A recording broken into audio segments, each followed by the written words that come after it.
Okay, I am a mama that just sent her 9-year-old to third grade. And like so many of you out there, our excitement to get them out of the house might have been overshadowed by their nervous little faces. Well, think about it, KG. All that newness, all that change, there's a lot of uncertainty and things beyond their control that their brains have to process and understand. But there are ways to deal with it.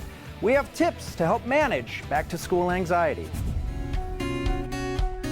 The new school year can be stressful for kids. Anxiety is normal. It really depends on how much anxiety there is. If your child is isolating, is crying, is telling you they don't want to go to school, then, there's a problem. And you really need to address it head on. We spoke with licensed marriage and family therapist Eden Garcia Bayless to learn how to manage our kids' back to school anxiety. And it starts with recognizing that nerves are normal. There's a myth that speaking about the anxiety will create more anxiety in your child, and that's simply not the case. It's actually the opposite. So when you speak about what you're seeing, if you see that your child's nervous and anxious, say it. Hey, I notice that you're anxious. Hey, I notice that you're crying a little more than you typically do. And talk about it. What do you think that's about? And if your child can't figure it out, then you help them figure it out.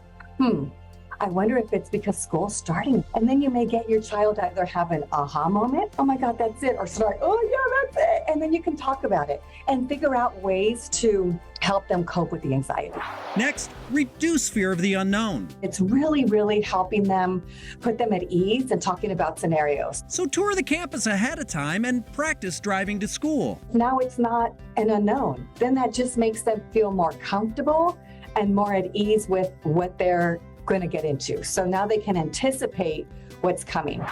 Finally, it's never too early to teach coping skills. So teachable techniques include deep breathing, and then there's grounding techniques, and these are more of my favorite, which is really using your senses. So what really helps children ground themselves is when you actually use numbers and your senses. So 5 things that you can see.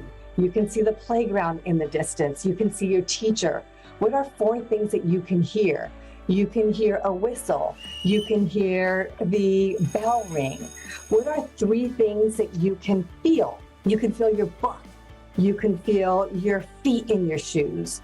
And then there's 2 things that you can smell. Can you smell those pancakes in the morning?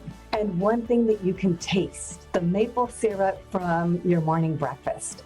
So it's counting that down really helps children get themselves out of that anxiety and really ground themselves and focus on the moment. We're helping our kids embrace the new school year thanks to these tips.